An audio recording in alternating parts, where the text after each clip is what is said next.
Hello dear students, welcome to the Gurukul Krishi coaching Rajnandgaon. तो दोस्तों, I hope आप सभी का एग्ज़ाम अच्छा गया होगा और मैं उम्मीद कर रहा हूँ कि सभी का मार्क्स अच्छे आएंगे। फिलहाल मैं इस वीडियो में डिस्कस करने वाला हूँ आप सभी के लिए आंसर की के रूप में मैं लेकर के आया हूँ इस वीडियो को। सभी बच्चे बहुत देर से इंतज़ार कर रहे होंगे कि इसका आंसर की कब आएगा कोचिंग वगैरह से। तो मैं वन बाय वन एक एक सब्जेक्ट का करके मैं आप लोग का आंसर की बताते जाऊँगा। बाद में अपन डिस्कस करेंगे कि इस साल का एग्ज़ाम कैसा था, पेपर कैसा सेट हुआ है, क्या अच्छा है, बुरा है, बेकार है। उसको छोड़ करके अभी मैं फिर सिर्फ और सिर्फ आंसर की के लिए इसको बनाया हूँ। आप लोग व्यापम के मॉडल आंसर का वेट कीजिएगा, उनका भी कम से कम 4-5 दिन बाद आ जाएगा। हम लोग जो आंसर बताएंगे उनमें भी 99% और जो आंसर होंगे वो सही होंगे, एक दो क्वेश्चन इधर उधर हो सकता है। अब व्यापम उसका क्या आंसर ले रहे हैं उसको बाद में डिस्कस करेंगे, है ना। तो स्टार्ट करते हैं वीडियो को। पशुपालन का पहला क्वेश्चन आ रहा है। कथन दिया हुआ है, कथन ए दिया हुआ है कि अधिक दूध देने वाली गाय में मिल्क ज्वर से बचने हेतु। फिर कथन बी दिया है आर करके, थन से पूरी दूध को ब्याने के 1 या 2 दिन तक नहीं निकालना चाहिए। दो कथन दिया हुआ है। अब देखो ऑप्शंस क्या दिए हुए हैं भाई। कथन ए सही है परंतु आर गलत है। सबसे पहले समझ लेते हैं। कथन ए सही है, बिल्कुल सही है, परंतु आर गलत है बोल रहा है। आर आर जो है ये भी सही है। आर दोनों कथन कथन ए गलत है बोल रहा है और कारण आर सही है। उसके बाद ऑप्शन सी दिया है, दोनों कथन ए और आर सही है तथा कारण आर द्वारा कथन ए की सही व्याख्या की गई है। फिर ऑप्शन नंबर डी बता रहा है, दोनों कथन ए और कारण आर सही है परंतु कारण आर द्वारा कथन ए की सही व्याख्या नहीं की गई है। तो इसका आंसर क्या आएगा, सबसे पहले ये समझ लेते हैं।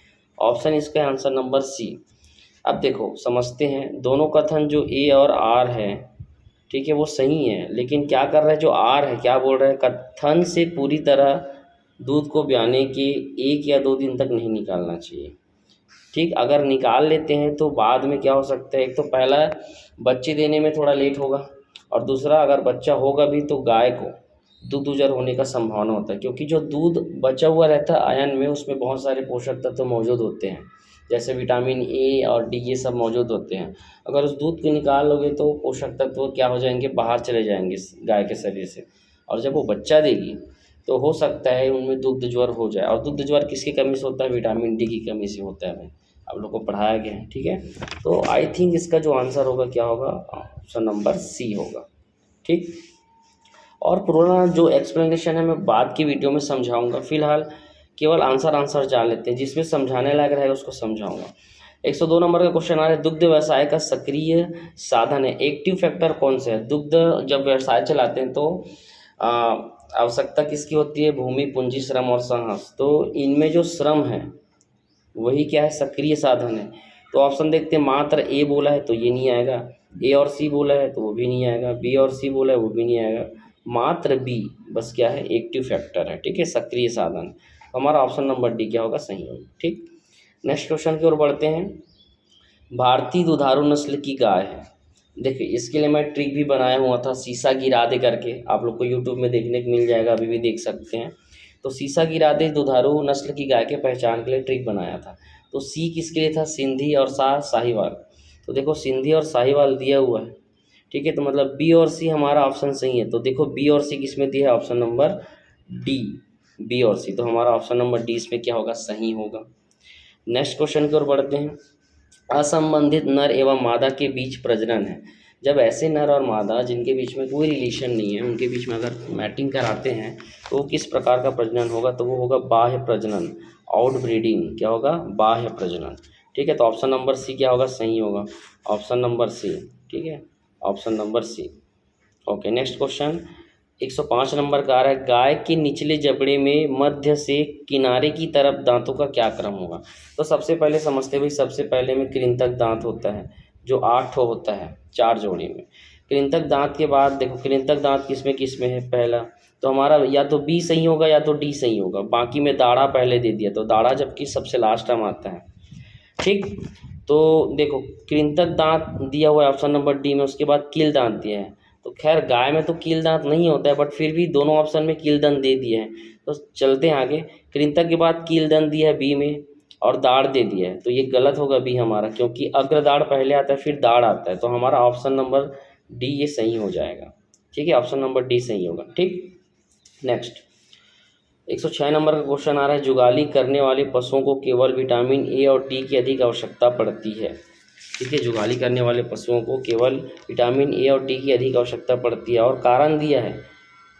ठीक है, और कथन ए और आर दिया है, तो ए में क्या बोला गया है, जुगाली करने वाले पशुओं को केवल विटामिन ए और डी की अधिक आवश्यकता पड़ती है, और कारण आर बता रहा है विटामिन ए और डी पाचन क्रिया के दौरान नहीं बनता। देखो ऑप्शन दिए हुए हैं, कथन ए सही है बोल रहे हैं, परंतु कथन आर गलत है, कथन ए गलत है परंतु कारण आर सही है, ऐसा बता रहे हैं।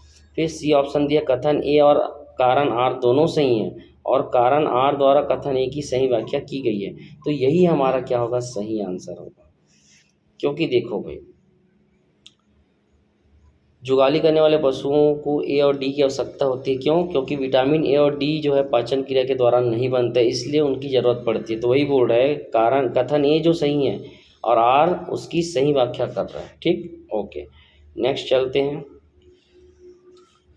कृत्रिम गर्भाधान का क्रम कौन सा है, देखते हैं। सांड का चयन भी यही सबसे पहला क्रम होता है, सांड का चयन, उसके बाद वीर्य एकत्रीकरण करते हैं, फिर परीक्षण करते हैं।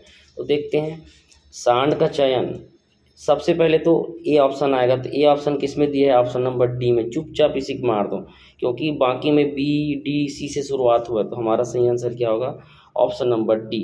सबसे पहले क्या करते हैं, सांड का चयन करते हैं, फिर ऑप्शन नंबर, उसके बाद वीर्य का संग्रहण करेंगे, फिर परीक्षण करते हैं। ठीक है, उसके बाद वीर्य का तनुकरण करते हैं, तनुकरण करने के बाद संरक्षण एवं परिवहन करते हैं। ठीक है, तो यही हमारा आंसर होगा। ठीक, नेक्स्ट क्वेश्चन की ओर बढ़ते हैं। बीमार जानवर के लक्षण हैं, तो बीमार जानवर का क्या लक्षण होगा, ऑप्शन दिया है सक्रिय और गीला थूथन। सक्रिय तो नहीं रहता है भाई, असक्रिय और सूखा थूथन ऐसा दिया है, असक्रिय और गीला थूथन दिया है, सक्रिय और सूखा थूथन दिया हुआ है। तो देखो बीमार जानवर का जो क्या है, असक्रिय होता है और सूख जाता है थूथन, असक्रिय हो जाता है और सूखा हुआ थूथन होता है। ठीक है, नेक्स्ट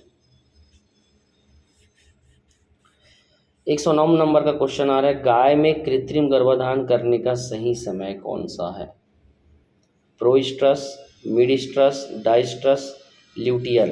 तो जो मिडिस्ट्रस होता है वही सही समय होता है गाय को में कृत्रिम गर्भाधान करने का, समझ आ गया। ठीक है, मिडिस्ट्रस मतलब मध्य ऋतुमय काल में। ओके, नेक्स्ट क्वेश्चन की ओर चलते हैं। बकरियों को न्यूनतम कितने प्रतिशत प्रोटीन खिलाना चाहिए, बकरियों को न्यूनतम कितना प्रतिशत प्रोटीन खिलाना चाहिए करके क्वेश्चन आया है। ऑप्शन नंबर दिया है 4%, 6%, 10% और 3%। तो न्यूनतम बोला है भाई, देखो एग्जैक्ट इसका आंसर जो होता है वो 7 होता है, 7%। तो 7 के सबसे करीब कौन है, 6, तो हमारा ऑप्शन नंबर बी सही होगा मेरे ख्याल से। बट व्यापम क्या लेते हैं इसको देखेंगे जब व्यापम का आंसर आएगा। ठीक है, तो फिलहाल ऑप्शन नंबर बी सही है। नेक्स्ट है, एक वयस्क सांड से एक सप्ताह में अधिकतम कितनी गाय को प्राकृतिक रूप से यौन संसर्ग करना चाहिए। ठीक है, तो एक वयस्क सांड एक सप्ताह में अधिकतम कितनी गाय को प्राकृतिक रूप से यौन संसर्ग करना चाहिए, ऐसा करके दिया। तो इसका आंसर क्या आएगा, 8 से 12, क्या आएगा, 8 से 12। ठीक, नेक्स्ट क्वेश्चन की ओर बढ़ते हैं। दुग्ध दोहन की प्राकृतिक सर्वोत्तम और वैज्ञानिक विधि क्या है। देखो इसको क्वेश्चन मैं बहुत बार बताया हूँ इसको, और आप लोग यूट्यूब में भी देखेंगे बहुत सारा क्वेश्चन फंसा हुआ है, एज इट इज़ आया हुआ है। तो जिन लोगों ने यूट्यूब के वीडियोस को देखा है उनका क्वेश्चन बहुत सारा सही हुआ होगा, एज इट इज़ आया है इस वजह से। ठीक है, तो इसका आंसर देख लेते हैं भाई, सभी लोग जानते हैं इसका आंसर क्या होगा, पूर्ण हस्त विधि, फुल हैंड मिल्किंग सबसे अच्छा विधि है। देखो यहाँ पर प्राकृतिक बोल रहे हैं, देखो मशीन भी अच्छा हो सकता था, लेकिन प्राकृतिक रूप से क्या है, प्राकृतिक रूप से अपन क्या करते हैं, हाथ से धोते हैं, है ना। और पूर्ण हस्त दोहन में पूर्ण हस्त दोहन विधि सबसे अच्छा माना गया है, तो यही हमारा ऑप्शन नंबर सी सही होगा। ठीक, नेक्स्ट क्वेश्चन की ओर बढ़ते हैं। पशुओं को शुष्क पदार्थ की आवश्यकता किस अनुपात में खिलाना चाहिए। तो इसको मैं पढ़ाया हूँ अच्छे से बच्चों को, और जिन बच्चों ने पढ़ा है मेरे से वो जानते हैं कि भाई 2/3 भाग मोटा चारा देते हैं और 1/3 भाग दाना देते हैं। ठीक है, तो ऑप्शन नंबर ए सही होगा। नेक्स्ट, वर्ष 2022-23 में भारत में दुग्ध उत्पादन क्या होगा। देखो 2021-22 में अगर देखेंगे तो दुग्ध उत्पादन कितना था, 209 था, ठीक है। लेकिन 2022 और 23 में कितना हो गया, वो 230.58 मिलियन टन। समझ आ गया, 230.58 मिलियन टन, ठीक। नेक्स्ट, रोग और कारण को मिलाइए करके बोल रहे हैं। तो देखो भाई, एंथ्रेक्स किससे होता है, तो वो होता है भाई जीवाणु से होता है ना। एंथ्रेक्स किससे होता है, जीवाणु से। तो ए का तीसरा आना चाहिए। तो किस में दिया है, बी और सी में दिया है, ए में तीसरा आंसर आएगा करके, ए सॉरी सी और डी में दिया हुआ है, सी और डी में दिया है, मतलब सी और डी में से कोई एक आंसर हमारा होगा। फिर खुरपका मुहपका किससे होता है, विषाणु से होता है। तो बी का पहला आना चाहिए। तो बी का पहला किस में है, ऑप्शन नंबर सी में। तो ये हमारा सही आंसर होगा, ठीक। यही हमारा सही आंसर होगा, option number C. Next, 116 number question में चलते हैं। बकरी की जातियां का उनके मूल स्थान या उत्पत्ति स्थान से मिलान करिए करके बोला गया है, ठीक है।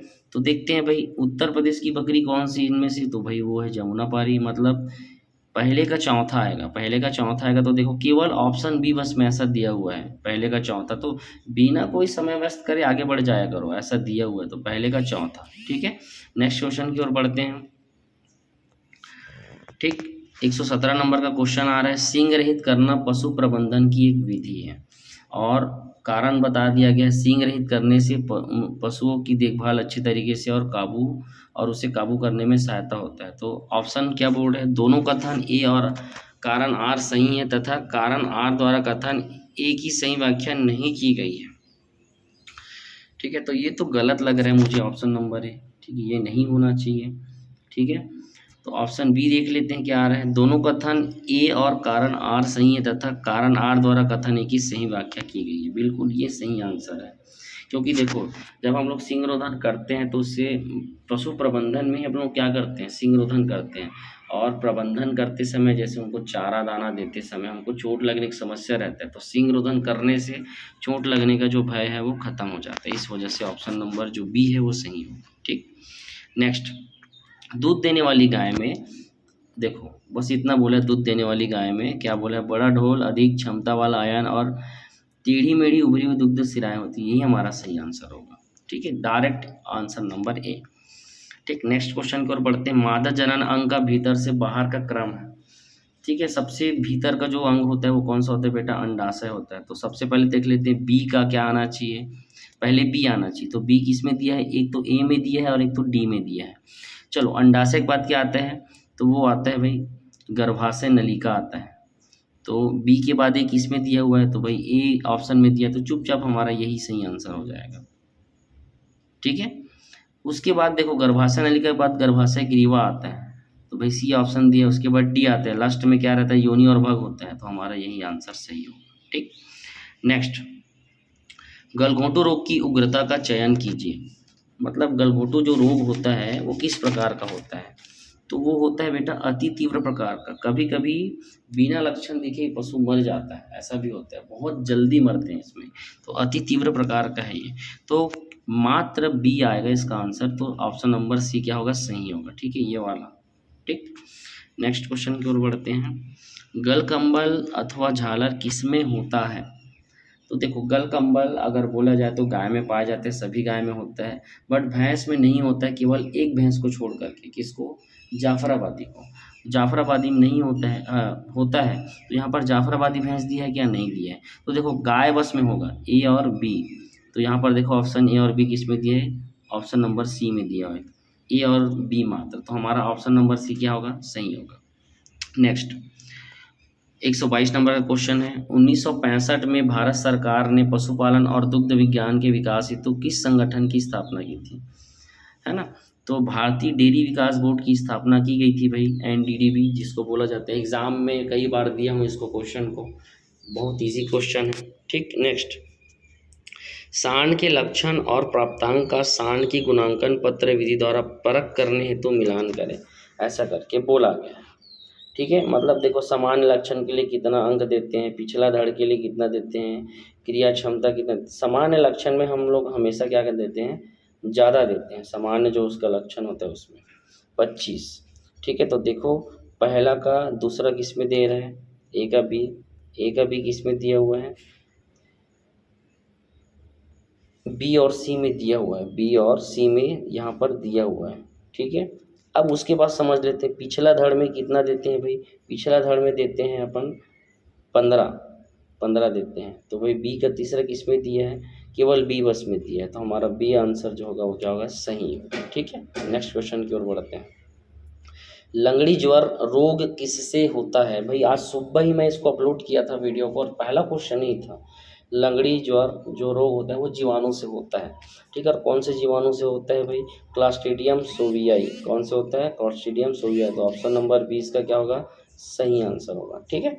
नेक्स्ट क्वेश्चन की ओर बढ़ते हैं। 125 नंबर, काला रंग, गठीला शरीर, मुड़े हुए छल्लेदार आकृति के सींग किसमें विशेष रूप से पाया जाता है। तो वो किसमें होता है भाई, देखो ये मुर्रा भैंस का लक्षण है डायरेक्ट, तो ऑप्शन नंबर सी सही होगा, ठीक है। तो देखो मात्र सी करके दिया हुआ, तो हमारा ऑप्शन नंबर क्या होगा, सी सही, ठीक। नेक्स्ट, घी उत्पादन की प्रत्यक्ष विधि, घी उत्पादन की प्रत्यक्ष विधि में शामिल, मैं पहले डाटा को बंद कर देता हूँ यार, बार बार सारा डिस्टर्बेंस होता है, ठीक। चलो 126 नंबर का क्वेश्चन आ रहे हैं।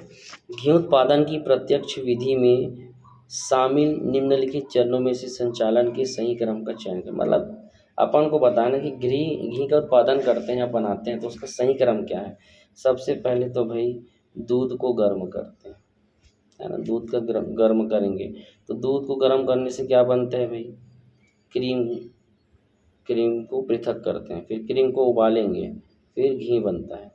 तो देखो पहला क्या आएगा, दूध को गर्म करना, तो चौथा ऑप्शन किस में है, तो ऑप्शन नंबर डी है। देखो चौथा पहले आएगा, तो भाई दूध को गर्म करते हैं, तो चौथा पहले दिया हुआ, तो बाकी में नहीं दिया हुआ है। तो देखो कथन बहुत सारा दिया हुआ है, मैं समझ सकता हूँ कि कथन के कारण आप लोग का टाइम वेस्ट भी बहुत हुआ होगा, लेकिन देखो ना यार, ये तीनों ऑप्शन को देखने की ज़रूरत ही नहीं है आप लोग को, चुपचाप चौथा आंसर जो है वो सही है हमारा। अगर ये आप लोग स्ट्रेटजी अपनाए होगे तो आप लोग का जल्दी बना होगा, ठीक है। नेक्स्ट आया है, डेयरी उपकरणों का मिलान संबंधित प्रक्रियाओं से करें। तो डेयरी प्रक्रियाओं का जो मिलान है वो मिलान करते हैं, भी देखो क्या मिलान होता है। तो देखो पहला का क्या आएगा, सी आएगा, क्लैरिफियर। तो क्या आएगा इसका, पहला का सी आएगा। पहला सी किस में दिया हुआ है भाई मेरे, पहला सी किस में दिया है, सी और डी में दिया हुआ है, सी और डी में दिया हुआ है, ठीक है। तो पहला का क्या आएगा, सी, पहला का सी। उसके बाद दूसरा का डी आना चाहिए, दूसरा का डी। तो किस में दिया, पहला सी और दूसरा डी केवल सी बस में दिए है, तो यही हमारा सही आंसर होगा। बाकी देखने की ज़रूरत ही नहीं है, ठीक है। टाइम पास करते हो, निपोर लोग हो आप लोग। बहुत सारे बच्चे मेरे से मिले थे, सर कथन पढ़ने में बहुत समय लगा। अरे भाई आप पूरा कथन मत पढ़ो, ऑप्शन को देखो, पहला अगर सही है तो इसमें भी अगर ऑप्शन नंबर ए आ रहा है तो दोनों को देख लो, उसके बाद दूसरा ऑप्शन सेम होगा तो तीसरा देखना पड़ेगा, ठीक है। ऐसे ही करते हैं बेटा एग्ज़ाम बनाने के लिए, लगता ज़रूर है कठिन, लेकिन आप लोग स्ट्रेटजी नहीं बना पाते इस वजह से। 128 नंबर का क्वेश्चन आ रहा है, क्या, निम्नलिखित कथन को पढ़ें, ठीक है भाई पढ़ लेते हैं। क्रीम दूध का वसा युक्त भाग है जो शांत भंडारण पर दूध की ऊपरी सतह पर आ जाता है। हाँ एकदम सही है ये तो। यह होमोजेनाइज्ड पूर्ण दूध को सेपरेट करके निर्मित किया जाता है। गलत कथन को छांटना है करके अपन को बोर्ड है नीचे तरफ, ये देख, गलत कथन को छांटना है। तो कौन सा कथन गलत है भाई, देखते हैं। पहला सही हो गया है, ठीक है। तो देखो पहला सही हो गया, तो हमारा बी हो सकता है, सी हो सकता है और डी हो सकता है। देखते हैं, ए तो नहीं होगा क्योंकि ये सही हो गया है। उसके बाद बोल रहा है यह होमोजेनाइज्ड पूर्ण दूध को सेपरेट करके निर्मित किया जाता है, ठीक है। देखो भाई होमोजेनाइज्ड दूध से कभी भी वसा को अलग नहीं कर सकते, इस चीज़ को मैं बहुत बार बताया हूँ वीडियो में। तो बी जो कथन है वो गलत है, ठीक है, बी जो कथन है वो गलत है।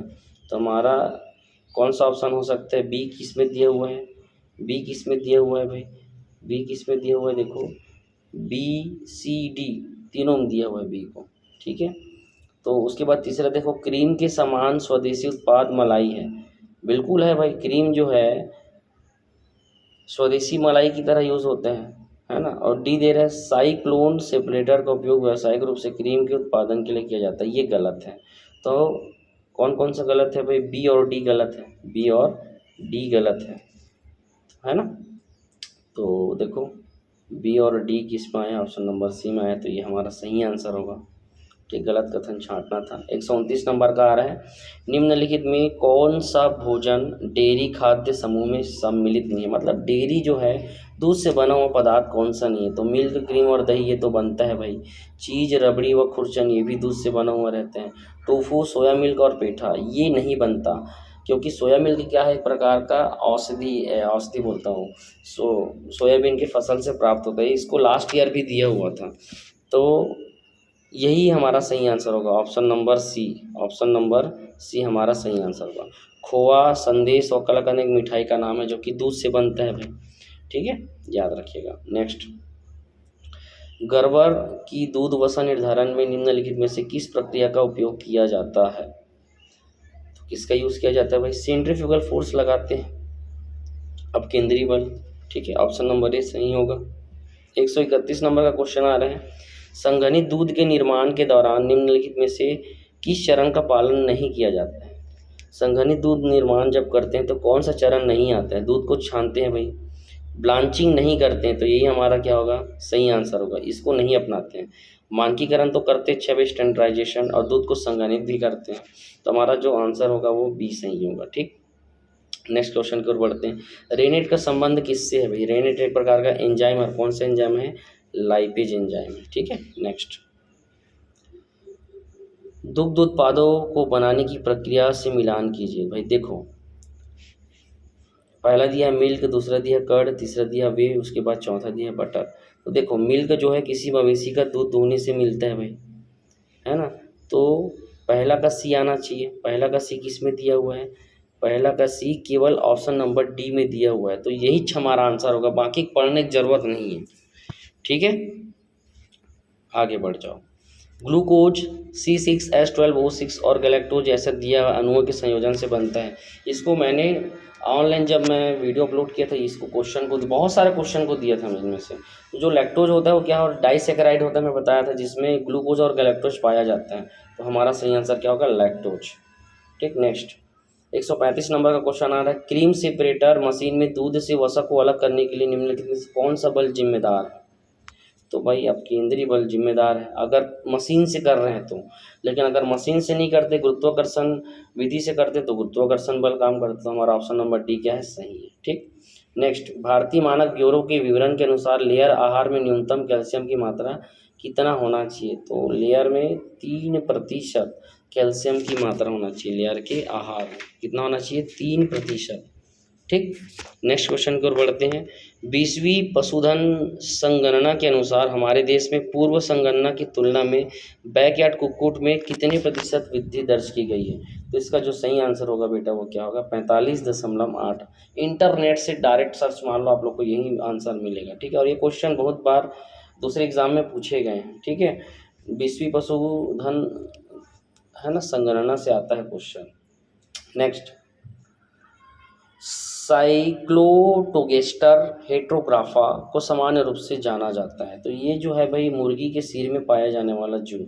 ऑप्शन नंबर क्या होगा? सी सही होगा। ठीक है, चिकन हेड लाउस है। एक आइमोरिया उच्छिष्ट में खाली स्थान होते हैं, क्या होते हैं? 2 स्पोरोसिस्ट और प्रत्येक में 4 स्पोरोजोइट होता है। तो अब हमारा ऑप्शन नंबर क्या होगा? बी सही होगा। अब देखो व्यापम क्या लेता है, मेरे ख्याल से ऑप्शन नंबर बी सही होगा। ठीक है, एक्सप्लेनेशन इसका मैं बाद में लाऊंगा, बट व्यापम क्या आंसर देता है उससे भी मिलान करना भी जरूरी है। ठीक है, नेक्स्ट, मुर्गी की कौन सी प्रजाति देसी नस्लों में आकार में सबसे बड़ी होती है? तो भाई जो असील है वो सबसे बड़ी नस्ल है। ठीक है, देसी नस्लों में। तो हमारा ऑप्शन नंबर क्या होगा? सी सही होगा। ठीक, नेक्स्ट क्वेश्चन की ओर चलते हैं। किस पक्षी को सभी पालतू पक्षियों की नस्लों का वंशज माना जाता है? तो जो रेड जंगल फाउल है, यानी कि लाल जंगली पक्षी, इसी को सभी पक्षियों पालतू पक्षियों की नस्लों का वंशज माना जाता है। ठीक, नेक्स्ट क्वेश्चन की ओर चलते हैं। मुर्गियों में वायरस जनित रोग कौन सा है? तो देखो भाई, कॉक्सिडियोसिस प्रोटोजोआ से होता है, रानीखेत होता है वायरस से, यही होता है वायरस से। फॉल कालरा भी बैक्टीरिया से होता है, बेसिलस सफ़ेद पेचिस या वाइट डायरिया जो होता है वो भी जीवाणु से होता है। तो हमारा ऑप्शन बी बस सही है, तो बी ऑप्शन सही होगा हमारा। ठीक, नेक्स्ट, 143 नंबर के क्वेश्चन में जाते हैं। जोड़ी बनाइए करके दिया हुआ है भाई, इसको मैं अच्छे से पढ़ाया हुआ हूँ बच्चों को और बोला भी था हो सकता है इससे आ जाए और आ ही गया है। तो कर्ल टो जो पैरालिसिस है, कर्ल टो जो पैरालिसिस है वो किस में होता है? तो ये विटामिन B2 की कमी से होता है कर्ल टो पैरालिसिस, ठीक है। और पॉलीन्यूराइटिस किससे होता है? B1 से होता है। पोषक रॉग विटामिन ए की कमी से होता है। और पोषक इंसेफेलोमेनेशिया किससे होता है? विटामिन ई से। तो देखो पहला का पहला आएगा, पहला पहला किस में दिया है? एक तो बी में दिया है और एक तो डी में दिया है। फिर दूसरा का क्या आएगा? तीसरा आएगा। दूसरा का तीसरा किस में दिया है भाई? तो ऑप्शन नंबर डी में दिया है। तो हमारा सही आंसर क्या होगा? यही होगा, ठीक है। नेक्स्ट क्वेश्चन की ओर बढ़ते हैं बिना देरी किए। 144 क्वेश्चन दिया हुआ है, देखो भाई क्या दिया हुआ है। अभिकथन, दो ठो कथन दिया है, ए और आर दिया हुआ है, तो उसका सही विकल्प का चयन करना है। अभिकथन ए दिया हुआ है, मुर्गियों को पानी के पीने की जगह की आवश्यकता दाने के बर्तन की जगह की तुलना में लगभग 50% होती है। मुर्गियों को पानी पीने की जगह की आवश्यकता दाने के बर्तन की जगह की तुलना में लगभग 50% होता है, मतलब आधा होता है, ऐसा बोल रहा है। मतलब अगर मान लो कि भाई बर्तन, खाने का बर्तन जो है वो 10 सेंटीमीटर है, तो उसके पीने का जो पात्र होगा कितना होगा? वो होगा क्या? आधा होगा, ऐसा करके बोल रहे हैं, ठीक है। मुर्गियों को पानी के पीने की जगह की आवश्यकता दाने के बर्तन के जगह की तुलना में लगभग 50% होता है, ऐसा बोल रहे हैं। फिर कथन कारण दिया हुआ है, मुर्गियां लगभग 2 गुना पानी दाने की तुलना में पीती। 1 ग्राम दाने के लिए 2.5 ग्राम जल की आवश्यकता होती है। ये बिल्कुल सही कथन बोला गया है, ठीक है। तो देखो क्या दिया है, दोनों अभिकथन ए और आर सही है तथा कारण आर द्वारा अभिकथन ए की सही व्याख्या की गई, ऐसा करके दिया है। दोनों कथन ए और आर सही है तथा कारण आर द्वारा अभिकथन ए की सही व्याख्या नहीं की गई है, ठीक है। उसके बाद बोल रहा है अभिकथन ए सही परंतु आर गलत है। अभिकथन ए गलत है परंतु आर सही है, ठीक है। तो हमारा जो आंसर हो सकता है भाई, आंसर नंबर डी सही हो सकता है। क्योंकि देखो भाई, हम लोग 1 ग्राम दाने में क्या देते हैं? लगभग 2.5 ग्राम पानी की आवश्यकता होती है। 1 ग्राम जब दाना खिलाते हैं तो 2.5 ग्राम उनको पानी की आवश्यकता होता है, ठीक है। तो आप देखो ना कथन क्या बोल रहे हैं, मुर्गियों को पानी के पीने की जगह जो है दाने के बर्तन की जगह की तुलना में लगभग 50% होता है ना। तो देखो इसका आंसर जो हो सकता है वो अभी कथन ए हो सकता है गलत है परंतु आर सही है, ऐसा करके बोला गया है, ठीक। तो ऑप्शन नंबर डी।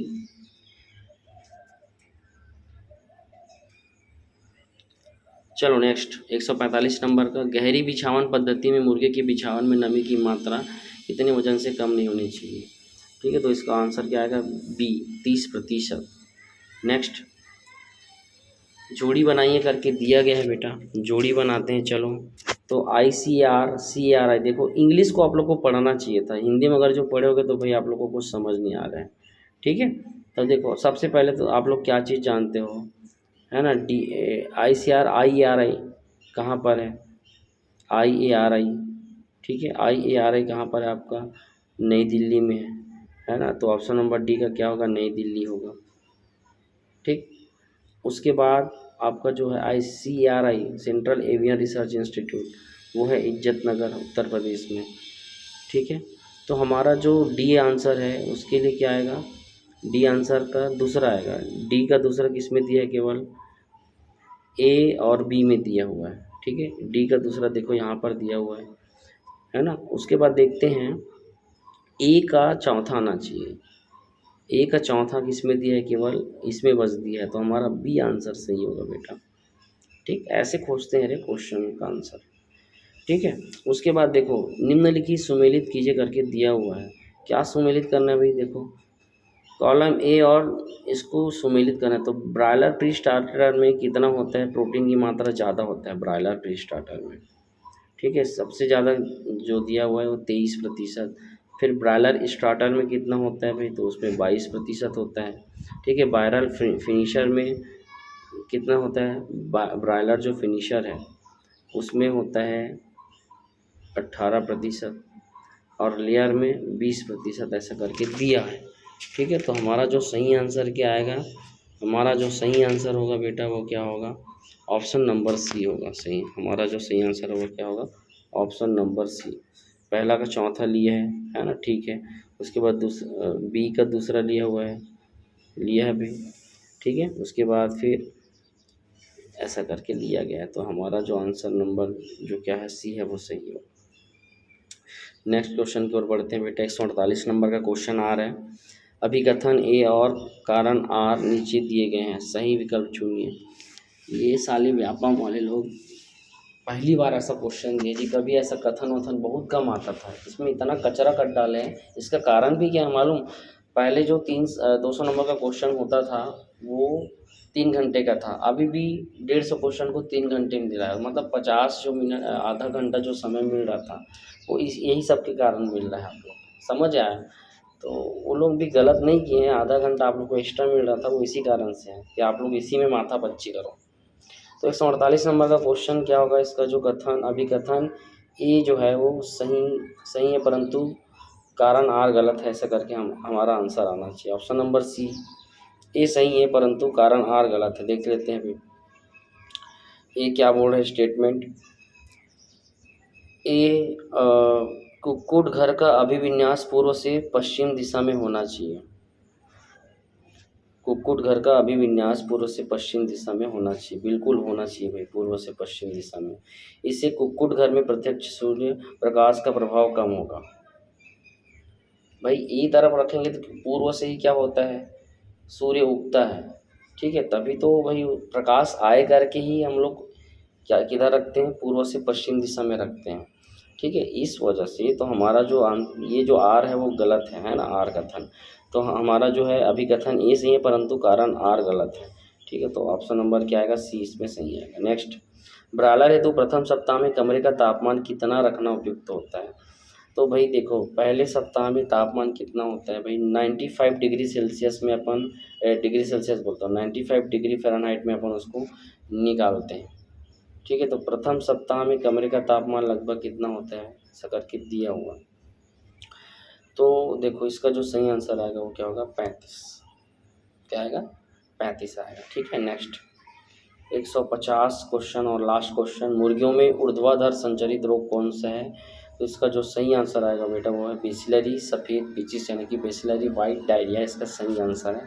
तो ये रहा एनिमल हस्बेंड्री का। नेक्स्ट वीडियो में मैं फसल उत्पादन का फिर बायो का ऐसे 1 बाय 1 करके लाऊंगा। चूँकि वीडियो का लेंथ ज़्यादा हो जाता है इस वजह से मैं एक एक करके लाया हूँ। तो आप लोग कमेंट करके बताइए कि आप लोग के हिसाब से का आंसर अगर मैं बताया हूँ वो अगर लग रहा है कि दूसरा आना चाहिए तो आप लोग बिल्कुल बता सकते हो, है ना। हो सकता है मेरे से भी गलती हो जाए, बट फिर भी हम लास्ट में ऑप्शन किसके पास रहेगा? व्यापम से जो आंसर आएगा वो हमारे लिए सही होगा और एकदम मान्य होगा। फिर भी लगता है कि व्यापम का आंसर गलत है तो हम दावापत्ती करेंगे, हमारे पास सोर्स होना चाहिए, है ना। तो आप लोग अपना नंबर बताइए कितना नंबर सही हुआ कमेंट में, ताकि मैं आप लोग को बता पाऊँ आगे आने वाले समय में कि आप लोग का कितना नंबर में सलेक्शन हो सकता है, ठीक है। तो वीडियो देखने के लिए धन्यवाद। अपने दोस्तों को शेयर करें और चैनल को सब्सक्राइब करें, क्योंकि सब्सक्राइब करोगे तो अभी आप लोग का ज़रूरी इन्फॉर्मेशन है समय समय पर आप लोग के पास पहुंचते रहेगा, ठीक है। तो thank you and next video में मिलते हैं फसल उत्पादन के साथ।